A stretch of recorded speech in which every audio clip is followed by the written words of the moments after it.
How's it going, everyone? NDSean45 coming at you. Before I get to the main topic of this video, I have a few things that I want to address first, and be prepared, this part might take a few minutes, if not longer. Well, who cares? I really don't have a set time frame on this video anyway. But in regards to the last video that I posted on here, which was my Pitt recap, well, Pitt recap sort of video, I probably don't need to own an apology for that, because I'm sure most of you could understand how I would have been feeling after last week's game against Pittsburgh. It just wasn't a good night. It was very lousy. I wasn't feeling the best, and so that part I know you guys can understand. But the part I apologize for is to anyone who, tuned into my channel looking for an actual legit recap of last week's game. You didn't get it, and I apologize for that, but being honest, guys, and I've said this from day one, I'm a fan first and a sports analyst, sports commentator, whatever second. And honestly, I'm not even that. I'm just a fan. I'm just a guy who is passionate about Notre Dame football and makes YouTube videos about it. That's really all that I am and nothing more. And last week was not a good week for me. It was a lousy game, lousy fourth quarter performance by the Irish, not to mention the crap from the referees and the fact that we lost the game. So it just, being honest with you guys, I really didn't want to make a video last Saturday, but as I've always said from day one, I show up regardless of the outcome. Even if it's just to vent frustration, I show up.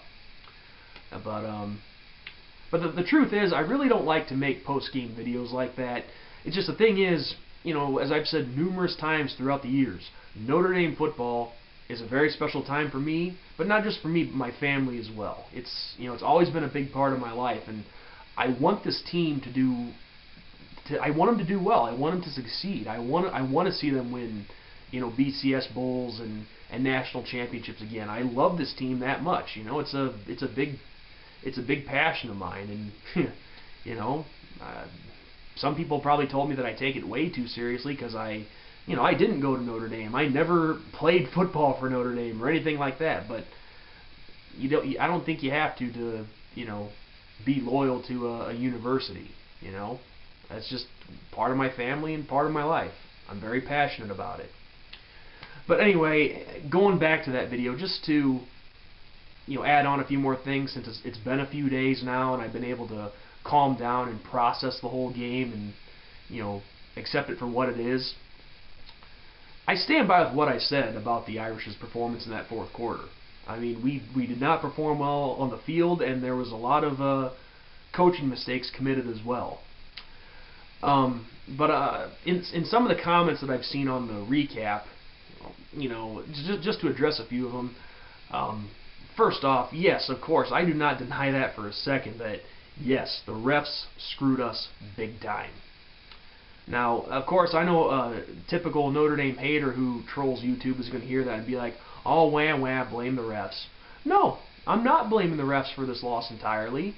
I'm just saying they contributed to it. And anyone who denies that, whether you're a Notre Dame fan, Notre Dame hater, or completely neutral, which there's very little neutral ground with Notre Dame. You either love them or hate them, pretty much. If anyone denies the fact that Notre Dame got screwed by the officials on some crap calls, then you're not a true fan of football. As a matter of fact, one of the calls is going to be the main topic of this video once I get around to it here. But actually, I've had to put up with some flack from one Pittsburgh fan who's been leaving me a few comments the past few days. I forget what his screen name is. Something Pittsburgh Pirates something, I believe. And I hope that guy's watching out there. You know what? No, I'm gonna make sure he watches. Dude, some of the comments you've been leaving me these past few days have just been, I don't know who you are. I mean, I'm sure you could be a reasonable person, but dude, some of these comments you've been leaving me are just flat out ridiculous. And also, you need to learn how to actually read and process what someone tells you, okay? Because I've actually answered quite a bit of your questions, and you just fail to actually read through the comments that I leave you. You say that I don't give Pittsburgh any respect, or Notre Dame fans for that matter. Dude, go back and watch the preview for that I did for the game last week, and you will see in that video that I gave Pittsburgh all the respect in the world. I said that you guys were nothing. You've been nothing but a respectful, tough opponent that always has played us tough. So actually, go back and watch that, and you'll see that I did give your team the respect that they deserve. But as far as the game itself goes, if you're going to expect me to say that Pittsburgh outplayed us, I'm not going to say that, because it's a fact that you guys didn't outplay us. I mean, you have talent, yes, I'll say that much, but you had some help along the way. It's pretty easy to win when our best defensive end gets ejected to a bullcrap targeting call, and a pass interference call, which the ball was tipped, I might add, that sets up the tying touchdown right before halftime. But like I said, it's not all the refs' fault. I agree with that. We screwed up in that fourth quarter, so there's plenty of blame to go on us, and I wholeheartedly admit that. But if you actually deny that the refs had nothing to do with it, then you're an idiot. And the funny part is, in one of your comments, and also, by the way, anyone else out there who's watching, you can see this guy's comments. I did approve them. So you can see some of the dumb things that he's had to say. But the fact that you actually say that Notre Dame deserved it shows to me that you're not a true fan. I mean, look, like I told you in a previous comment, you can hate Notre Dame all you want. That's fine. But if you actually think that those calls were right, and you actually have the nerve to say that a team deserves to get screwed over like that, you are a lousy football fan. You really are. No team deserves to get screwed over. Even if it was a team that we were playing and they got screwed, of course, as a fan, I'll take it if it helps us, but I'll still at least acknowledge that we got a break. So that's what I don't get with some of these Notre Dame haters. That's fine, hate Notre Dame, but at least acknowledge when they get screwed. But no fan should be saying that a team deserves to get screwed over like that.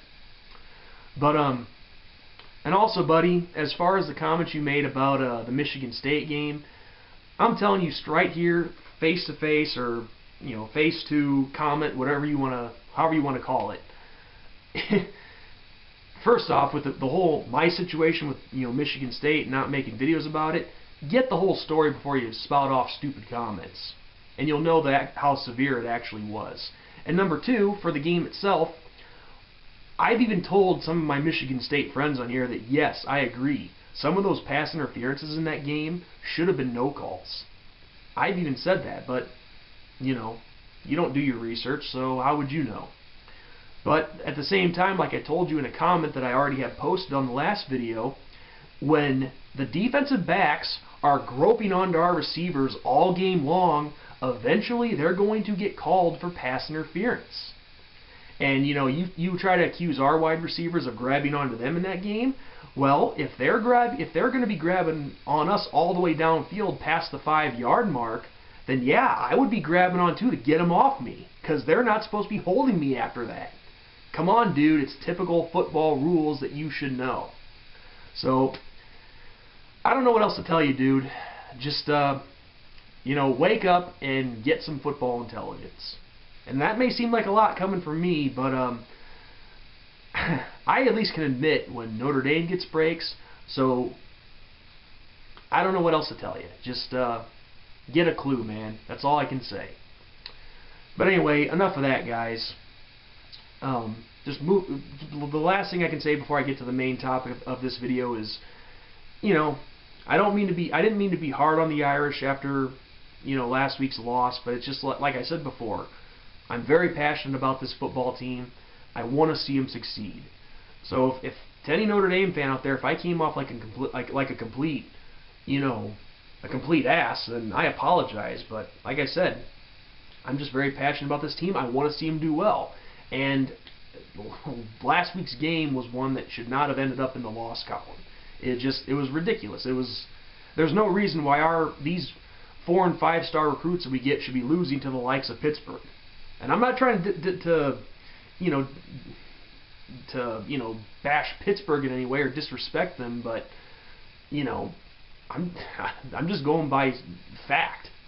These guys, we have so much talent that we should not be losing to teams like this that are, I think as MCC for ND put it, a team that's just fighting to get a bowl bid. But look, I've said all I need to say about that. On to the main topic of this video, which is targeting. And I'm talking specifically about what happened with Stephon Tuitt.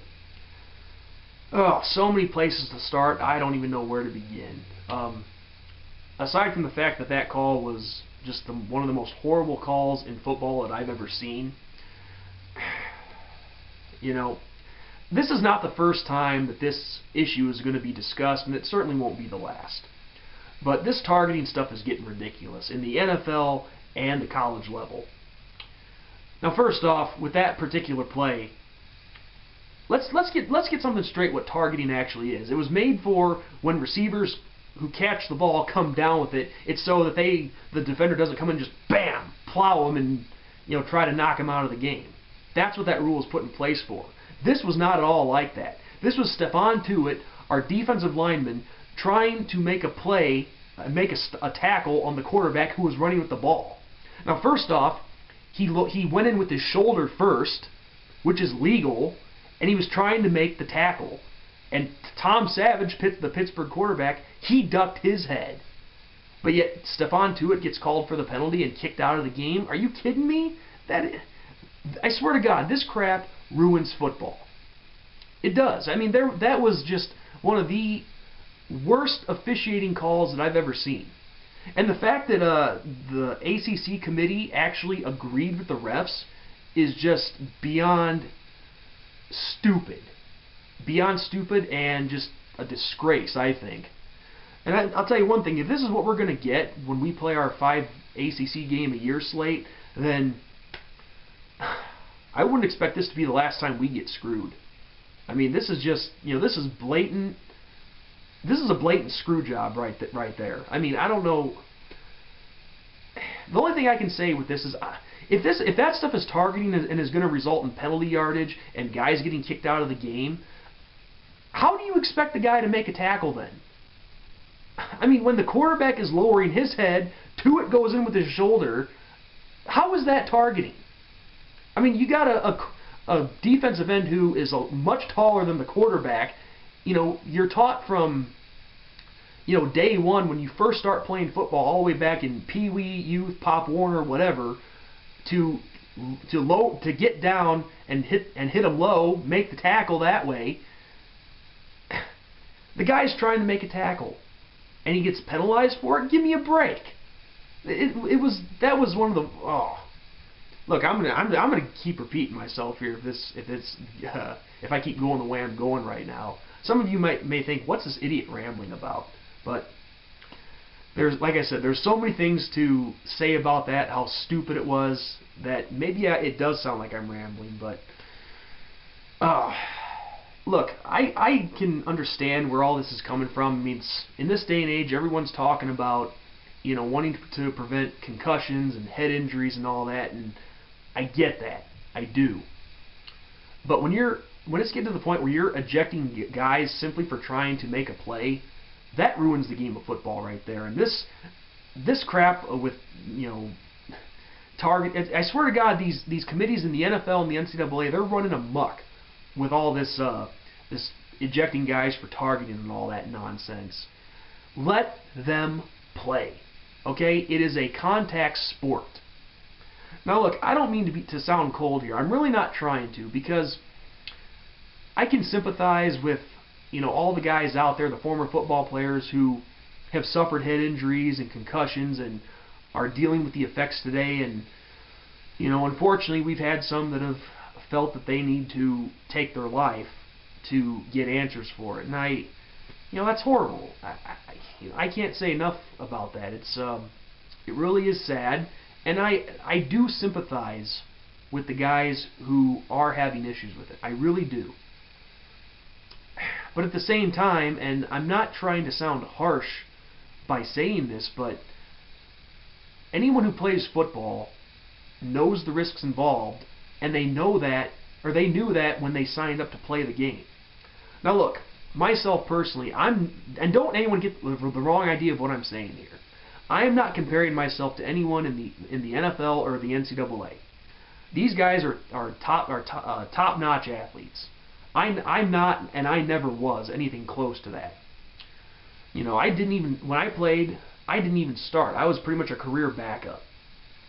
But regardless, I played football for 8 years from when I was in 5th grade all the way through high school.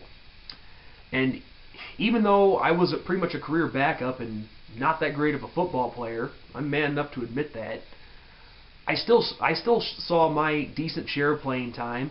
And let's not forget practice, okay? I was involved in every second of every practice. And we all know that there's just as much risk on the practice field as there is the game field. And I knew what I had signed up for. Now, maybe I'm not one to talk because I've never suffered a concussion or any kind of head injury. I mean, thankfully that is. But still, though, I could have. All it takes is one hit, and I could have suffered a concussion or some kind of head injury. Thankfully, it didn't happen. But the fact is, I played the game for 8 years, and I knew the risks when I signed up to play it. Regardless of how much playing time I saw, what my role was, or whatever. I knew the risks, and these guys who are playing in college ball today and the NFL, they knew the risks too when they signed up. So I guess, the bottom line of it is, with all this targeting stuff and, look, if you want to penalize a guy for 15 yards, fine. I'll settle for that. Give him the 15 yards if you feel it necessary. But don't be throwing guys out of games when they're just trying to make plays. Just trying to make a stop and just trying to play football. I mean, and also I don't want to jump to the, conclusions or, play the conspiracy route here or anything like that, but part of me wonders if those refs didn't do that on purpose because, hey, everyone knew that our defensive line was pretty much depleted. And taking Stephon Tuitt out of the game, I mean, let's not pull any punches here or anything, but we all know that Pittsburgh greatly benefited from Stephon Tuitt being out of the game. And I'm just telling you, crap like this ruins football. It really does. When you're ejecting guys simply because they're trying to make a play, it's ridiculous. And when's this crap going to end? Really, when you think about it, it's a lose-lose because if you can't, hit them up high, guess where coaches are going to start teaching their defensive players to go? Right for the knees. And as I said in a previous comment and from watching MCC for ND's video, we all know that chop blocking and going for someone's knees, that can end a career just as much as a head injury can. So really, it's a lose-lose. The bottom line is this is a contact sport, and anyone who plays the game of football, they knew what they were getting themselves into when they signed up to play. So really, what's the answer? I mean, do we just take the pads off and the helmets and all that and just play flag football, or simply put, if you can't take it, don't play the game? It may sound harsh, and I'm not trying to be. I'm not trying to be cold towards the guys that are having problems with the long-term effects of head injuries or anything like that, but it's the truth. It's a contact sport, it's a physical sport, and everybody who plays the game knew what they were getting themselves into and they knew the risks involved. And this crap with targeting and all that and throwing guys out just to send a message, it's bull crap. It needs to stop. So when does it end? So, maybe you guys have seen this last, 10, 15 minutes or however long this video turns out to be, just be a complete ramble by some idiot. Fine. If that's a conclusion you come to, fine. But, let me hear your thoughts on it. I mean, what do you think about the whole issue in targeting and all that? So, that's all I have for you guys. Just something to think about. Post, comment, whatever. So, with that, guys, this is ND Sean 45 signing off. I'll catch you later.